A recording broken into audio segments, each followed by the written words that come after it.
Hello everyone, आज हम पढ़ने वाले हैं एन एक्सीलेंट फादर।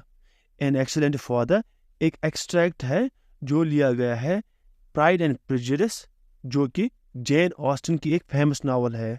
सबसे पहले हम इस extract means an excellent father के इम्पोर्टेंट कैरेक्टर्स के बारे में जानेंगे। सबसे पहले मेन कैरेक्टर है मिस्टर एंड मिसेस बेनेट और इनकी 3 बेटियां, जिनका नाम जीन, एलिजाबेथ और किटी होता है। असल में इस कहानी में 5 बेटियों का जिक्र किया गया है, लेकिन आपकी इस लेसन में सिर्फ 3 बेटियों का ही जिक्र है। इस कहानी में एक और इम्पोर्टेंट कैरेक्टर है जिसका नाम है mister Bingley. Mister and Mrs Bennett की एक नेबर होती है जिसका नाम होता है मिसेस लॉन्ग। मिस लॉन्ग की 2 नीसेस होती हैं। मेरे प्यारे मिस्टर बेनेट, मिस बेनेट ने एक दिन कहा, क्या तुमने सुना है कि नीदरलैंड पार्क आखिर किराए पर दे दिया गया है? मिस्टर बेनेट ने जवाब दिया कि उसने ऐसा कुछ नहीं सुना था, लेकिन ऐसा हुआ। उसने कहा, क्योंकि मिस लॉन्ग अभी अभी यहाँ आई थी और उसने मुझे इस बारे में सब कुछ बता दिया। मिस्टर बेनेट ने कोई जवाब न दिया। क्या तुम जानना चाहते हो कि उसे किसने किराए पर ले लिया है? उसकी बीवी ने ऊंची आवाज में और बेसब्री से पूछ लिया। तुम मुझे बताना ही चाहती हो तो मुझे ये सुनने में कोई एतराज नहीं है। उसकी ये बात गोया कि बीवी के लिए एक दावत की तरह थी। हाँ तो मेरे प्यारे, तुम्हें जरूर ये जानना चाहिए। मिस लॉन्ग का कहना है कि नीदरलैंड पार्क को इंग्लैंड के शुमाली में रहने वाले एक बहुत ही अमीर आदमी ने किराए पर ले लिया है। वो उस मकान को देखने के लिए सोमवार के दिन आया और वो उसे देखकर इतना खुश हुआ कि वो उसे लेने के लिए रजामंद हो गया। उसका नाम क्या है? बिंगले। क्या वो शादीशुदा है या कंवारा? कंवारा है। मेरे प्यारे, यकीन मानो, एक बहुत ही अमीर कंवारा आदमी। वो साल में 4 या 5 हजार कमा लेता है। हमारी बेटियों के लिए कितनी बढ़िया बात है। वो कैसे? मेरे प्यारे मिस्टर बेनेट, उसकी बीवी ने जवाब दिया, तुम इतना उकता देने वाले कैसे बन सकते हो? तुम्हें जरूर ये जान लेना चाहिए, मैं अपनी बेटियों में से एक की शादी उससे करने की बात सोच रही हूँ। यहाँ ठहरने के पीछे क्या उसका यही इरादा है?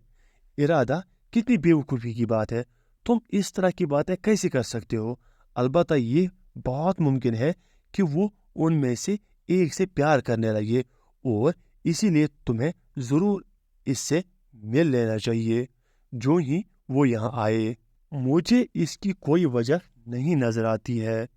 तुम और तुम्हारी लड़कियाँ जा सकती हो या तुम उन्हें अकेले ही भेज सकती हो, जो कि शायद और भी बेहतर रहेगा, क्योंकि तुम इतनी ही खूबसूरत हो जितनी उनमें से कोई भी।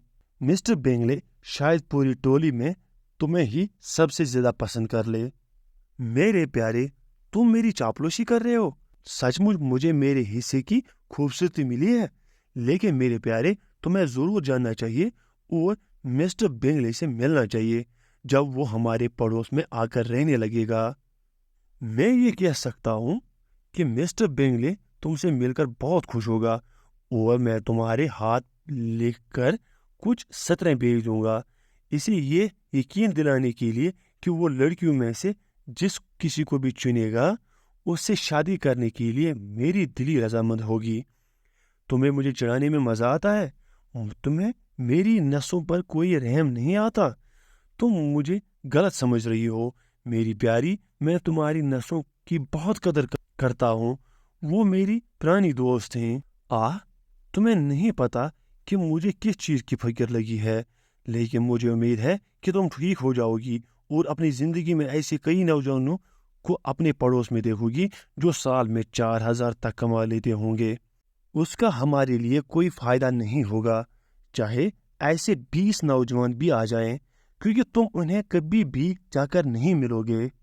मिस्टर बेनेट उन लोगों में से सबसे पहला था जो मिस्टर बेंगले से मिलने गया। उसका इरादा हमेशा से ही उससे मिलने का रहा था, चाहे वो आखिर तक अपनी बीवी को यकीन दिलाता रहा था कि वो मिलने नहीं जाएगा। उस शाम तक जब वो उससे मिल चुका था, उसकी बीवी को इस बात की कोई भनक नहीं थी। अपनी दूसरी बेटी को एक हेयर ठीक करने में मशगूल देखकर उसने अचानक कह दिया, लिज़ी, मुझे उम्मीद है कि मिस्टर बिंगले उसे पसंद करेगा। हमें ये बात जानने की कोई ज़रूरत नहीं है कि मिस्टर बिंगले की क्या पसंद है। उसकी माँ बोल उठी, क्योंकि हम उससे मिलने नहीं जा रही हैं। लेकिन तुम भूल रही हो माँ, एलिज़ाबेथ ने कहा, कि हम उससे मजलिस में मिलने जा रहे हैं, और ये भी मिस लॉन्ग ने इसे हमारा तारफ़ करवाने का वादा किया हुआ है। मुझे यकीन नहीं कि मिसेस लॉन्ग ऐसा कुछ करेगी। उसकी अपनी 2 भतीजियां हैं, वो एक खुदगर्ज औरत है। मिसेस बेनेट अपनी बेटियों में से एक को डांटने लगी, खुदा के लिए किट्टी इस तरह मत खांसती रहो, मेरी बेचारी नसों पर थोड़ा तरस खाओ। किट्टी को खांसने का कोई सलीका नहीं है। इसके बाप ने कहा, वो बेसुरा खांसती है, मैं अपना दिल बहलाने के लिए नहीं खांसती। किटी ने चिढ़ाते हुए कहा। चलो हम फिर से मिस्टर बिंगले की बात पर आ जाएं। मिस्टर बेनेट ने कहना जारी रखा, मैं मिस्टर बिंगले के नाम से तंग आ गई हूँ। उसकी बीवी चिल्लाई, ये सुनकर मुझे अफसोस हुआ है, तुमने मुझे ऐसा पहले ही क्यों नहीं बताया। अगर मुझे सुबह ही इस बात का पता होता तो मैं उससे मिलने कभी भी उसके घर नहीं गया होता। लेकिन मैं सचमुच उससे मिल आया हूँ। अब हम इस जान पहचान से बच नहीं सकते। मिसेस बेनेट को हैरानी तो सबसे बढ़कर थी। तुम कितने अच्छे हो मेरे प्यारे मिस्टर बेनेट, उसने कहा, लेकिन मुझे पता था कि आखिर में मैं तुम्हें राजी कर लूंगी। मुझे पक्का यकीन था कि तुम्हें अपनी बेटियों से इतना प्यार है कि तुम इस जान पहचान को नज़रअंदाज नहीं कर सकते थे। अब मुझे कितनी खुशी हो रही है, और ये मजाक भी बहुत बढ़िया रहा है कि तुम आज सुबह उससे मिल भी आए, और अब तक तुमने इसके बारे में एक लफ्ज़ भी नहीं कहा है। किट्टी, अब तुम जितना चाहो खांस सकती हो, मिस्टर बेनेट ने कहा, और वो कमरे से बाहर चला गया। अरे लड़कियों, तुम्हारा बाप कितना बढ़िया आदमी है, मिसेस बेनेट ने कहा, जब दरवाज़ा मिस्टर बेनेट के जाने के बाद बंद हुआ। आज का ये वीडियो आपको कैसा लगा कमेंट्स में अपनी राय जरूर दें, और हाँ, चैनल पे नए हो तो चैनल को लाइक करें, सब्सक्राइब करें, और बेल आइकन दबाना ना भूलें। तो करना। मिलता हूँ आपको नए वीडियो में। Till then take care, bye bye.